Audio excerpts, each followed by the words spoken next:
네, 일침마당 시간입니다. 화요일부터 또 야구가 쭉 있습니다. 근데 이 3연전씩 하는 게 아니라 상대팀이 다 다릅니다. 네, 그래서 화수목금은 한 경기씩 상대가 다 다르고요.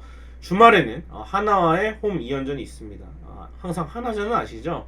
조금 고춧가루를 맞지 않을까 걱정이 되는데 그 전에 이 네 팀을 만나는데 차례로 기아, KT, SSG, NC 요 순서대로 만나는데 그래도 1선발급들은 다 피해갈 수 있습니다. 그래서 다행히 또 잔여 일정에서 이렇게 1선발만 골라서 만난다면 조금 어려울 수 있는데 그래도 우리가 좀 게임을 많이 치른 편이기 때문에 다행히 그런 부분은 좀 우려를 안 해도 될 것 같고요. 우리가 하던 대로만 좀 편하게 물론 이제 이동거리가 좀 있지만 그래도 선수들이 또 타격감이 올라와 있고 또 투수들도 선발진이 5이닝만 버텨주면 불펜 딱 투입해가지고 이길 수 있는 그런 발판을 마련할 수가 있기 때문에 오늘부터 이어지는 원정 경기들 여기서 좀 승리를 좀 쌓으면서 하나의 2연전 준비하면은 충분히 뭐 3승 3패나 4승 2패 노려볼 수 있게 되겠습니다. 4연승 중이고 또 연승이 좀 마지막에 한번 왔는데 연승이 좀 오래 가면서 좀 더 여유 있는 그런 정규 시즌 마무리를 했으면 좋겠습니다. 자, 일단 오늘의 선발 투수 이지강 선수입니다. 양현종 선수의 맞대결이 있는데요. 데뷔 첫 승에 도전을 하게 되겠습니다. 정말 좋을 때도 있는데 꼭 이 운이 좀 안 따라줘서 꼭 나중에 이기더라고요. 이지강 선수가 마운드에 있을 때 좀 이겨야 되는데 그래서 지난 기아전에서도 2와 3분의 1이닝 무실점을 했습니다. 여기서 우리가 리드를 그대로 이어갔으면은 이지강 선수 데뷔 첫 승이 됐을 텐데 역전을 당하면서 이 첫 승 상황이 홀드로 둔갑이 되어 버렸습니다. 그래서 데뷔 첫 홀드를 기록하긴 했는데 어쨌든 이렇게 좀 첫 승에 또다시 실패했던 이지강 선수고 이지강 선수 본인은 잘 던지는데 팀 상황이 이렇게 좀 하드한 난이도를 주는 것 같습니다. 그래서 이 이지강 선수가 챔피언스 필드에서의 기록은 상당히 좋습니다. 통산 3경기를 나와서 평균 자책점 1.08 굉장히 기록이 좋고 또 기아 타선을 상대로도 기록이 괜찮았습니다. 근데 지난해 광주 기아전에 승리 투수 요건을 갖추고 내려갔는데 기억하실지 모르겠지만 백승현 선수가 올라왔어요. 그때 이제 박동원 선수가 역전 홈런을 치면서 기아 타이거즈는 이걸 계기로 해서 와일드카드까지 올라가고 LG 트윈스는 뭐 이미 2위가 사실상 확정이 됐기 때문에 좀 더 여유있게 선수들을 기용을 했습니다만 어쨌든 이지강 선수의 데뷔 첫 승은 좀 놓쳤다. 이렇게 좀 아쉽게 된 상황이 있죠. 그걸 또 깬 선수가 지금 같이 호흡을 맞추는 박동원 선수가 홈런을 치면서 이 첫 승이 좀 날아갔죠. 오늘은 또 이지강 선수 투구수 제한도 없거든요. 토요일날 롱리리프로 나온 이후에 이 일주일 이상을 좀 쉬었기 때문에 충분히 선발을 준비할 시간적인 부분도 있고 체력적인 또 충전이 됐기 때문에 오늘 경기를 좀 잘 던지면은 이지강 선수를 좀 더 선발 쪽에서 활용할 수도 있고 롱릴리프로서 활용할 수도 있는데 글쎄 어떻게 될지는 모르겠지만 현재까지 LG 선발이 최원태가 빠져있고 플로코도 빠져있고 이런 상황이기 때문에 이지강 선수의 역할이 좀 있습니다. 나머지 또 선발 후보들은 안 좋았잖아요. 뭐 이민호, 이상영 이런 선수들도 선발이든 불펜이든 1군에서 또는 퓨처스에서 안 좋았기 때문에 이 김윤식 선수가 다행히 또 자리를 잡아줬고 이지강 선수가 이렇게 선발로 나설 때는 선발로 나서주고 앞으로 이제 뭐 더블헤더가 있을지 어떤 일이 있을지는 모릅니다. 월요일 경기가 생길 수도 있고 그런 상황에서는 대체 선발로 준비를 하고 그 이외에는 일단은 불펜에 좀 힘을 보태야죠. 불펜도 이제 정우영, 고우석 빠지고 또 퓨처스에서 올라오는 선수들이 있겠지만 함덕주가 올 때까지는 불펜의 수가 조금은 저는 부족하다고 생각하기 때문에 오늘 이지강 선수가 선발로 던지고 나서 아마 일요일부터는 또 공교롭게도 이 대표팀의 두 선수가 나가는 일요일부터는 조금 불펜 쪽으로 가도 되지 않을까 전천후로 좀 활용할 수 있지 않을까라는 생각이 듭니다. 그래서 이지강 선수의 활용도가 좀 높아진 만큼 오늘 또 기분 좋게 첫 승을 거뒀으면 좋겠습니다. 기분 좋게 선발승 거두고 하면 또 선수 본인이 또 자신감이 더 생길 수가 있기 때문에 반드시 또 이지강 선수 한 5이닝 한 1실점 2실점 정도로 막아준다면 충분히 타격에서 첫 승을 거둘 수 있는 점수 뽑아줄 거라고 생각을 합니다. 그리고 두 팀은 이 9월 10일께 지지난주에 한번 맞붙었습니다. 더블헤더 포함 4연전을 했는데요.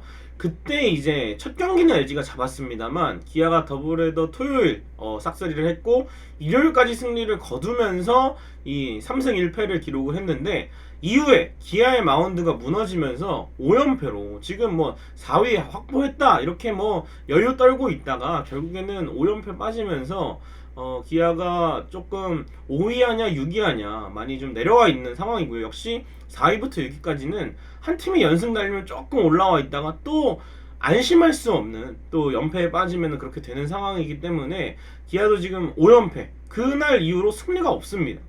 반면에 LG는 휴식일도 있었고 우천 취소로 어느 정도 마운드가 정비가 되고 나서 하나와 SSG의 4연승을 거둬서 지금 LG의 마지막 패배가 9월 10일이고 기아의 마지막 승리도 9월 10일입니다. 그래서 양 팀의 운명이 좀 엇갈리고 있는데 과연 이 연패와 연승 계속 양 팀이 이어갈지 아니면은 또 기아가 LG를 만나서 좋은 경기력을 끊어줄지 이게 또 관건이라 보고요. 제가 봤을 때는 기아는 더블헤더에 투수를 그냥 마구잡이로 썼습니다. 그러다 보니까 그 다음에도 타격은 사이클이 있는데 투수들은 조금 부진한 게 계속되면서 아무래도 피로도가 있고 하면서 이 좀 연패가 길어졌던 것 같고 LG 같은 경우에는 그 더블헤더에서는 투수진이 무리를 하지 않았습니다. 그래도 이 뭐 연투 지킬 거 지키고 뭐 아낄 선수들 아끼고 해서 그 더블헤더 포함 이 토요일 일요일 경기에서는 졌을 수 있지만 장기적으로 보면은 팀을 다시 한번 추스르고 이 마운드를 좀 안정시키면서 김지성 선수의 역할이 상당히 컸지만 이 불펜이 어느 정도 돌아서고 타격은 이 뜨거운 타격감을 이어가면서 LG 트윈스는 반대로 연승을 달렸거든요. 그렇기 때문에 더블헤더를 다 잡는다고 해서 시즌이 끝나는 게 아니라 뒤에를 좀 봐야 되죠. 그래서 기아와 LG 양 팀의 이 더블헤더 이후의 어떤 상황은 굉장히 상반돼 있다 이렇게 보시면 되겠습니다. 자, 그리고 어제 공식적으로 잠실에 돔구장 건립 계획이 확정이 됐습니다. 2032년 개장을 목표로 하고 있다는데요. 이 종합운동장이 리모델링 사업을 한다고 해요. 사실은 좀 오래되기는 했어요. 왜냐면은 88년도 서울올림픽을 앞두고 지어진 이 종합운동장, 뭐 주경기장, 또 농구장, 학생체육관, 그리고 야구장 이렇게 돼 있기 때문에 그래서 이 잠실 돔구장이 이제 새롭게 지어집니다. 현재 잠실 야구장에서 2025년까지 경기를 하고 그거를 이제 부수고 철거를 하고 이 자리에 새로운 돔구장이 지어지는데요.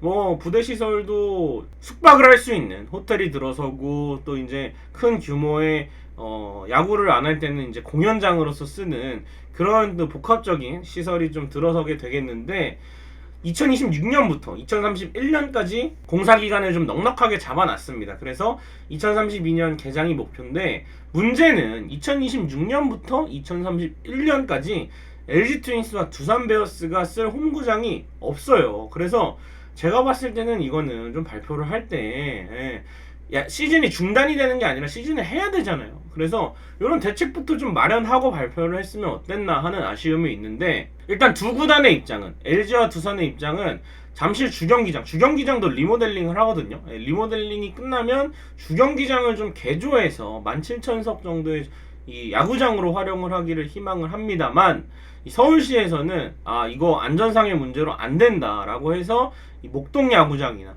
고척 스카이돔 또는 수도권 구장을 다른 구단이랑 같이 써라 이렇게 발표를 했는데 사실은 목동은 옛날에는 프로야구 경기가 열렸습니다만 지금은 좀 열악하거든요. 조명도 열악하고 시설도 열악하고 이 인근의 주민들이 좀 민원이 많이 들어오기 때문에 목동은 조금 어렵고 결국에는 고척을 키움과 좀 나눴어야 되는데 이것도 사실은 LG 두산이 다 고척으로 갈 수는 또 없는 상황이에요. 그래서 서울시가 발표를 할 때 다시 말씀드립니다만 이거는 미리 이런 대책을 좀 마련해 놓고 공사를 하겠다 이렇게 해야 되는데 이런 부분은 좀 아쉬웠던 것 같습니다. 물론 새 구장이 들어오는 거는 좋지만 지금 이 땅덩어리에 야구장이 많이 없거든요. 그래서 이거를 좀 어떻게 할지가 조금 우리 구단 측에서도 입장을 좀 공식적으로 두산이랑 정리를 해서 발표를 할 것 같은데 어쨌든 LG와 두산은 KBO와 함께 이 TF팀을 구성해서 이거 우리 목동 갈 수 없다라고 하는 게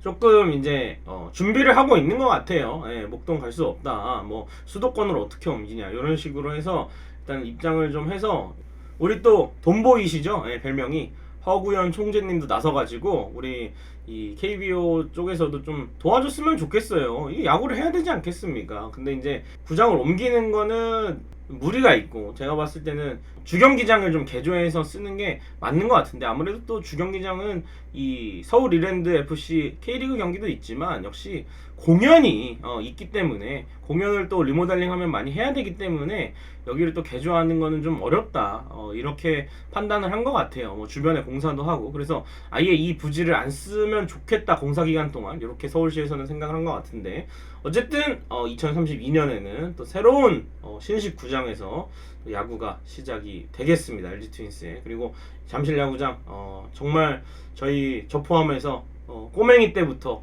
LG 트윈스에 대한 또 추억이 많은 또 팬분들은 또 역사 속으로 이제 2025년까지 사용하고 사라지게 되겠습니다. 자, 엘침마당 마칠 시간입니다. 오늘 경기 이야기부터 또 돔구장 이야기까지 한번 해봤는데요. 또 새로운 구장이 온다는 거는 또 우리가 더 좋은 환경에서 야구를 볼 수 있다는 또 하나의 좋은 측면이 있는데, 또 잠실 야구장에 대해서 또 추억이 있죠.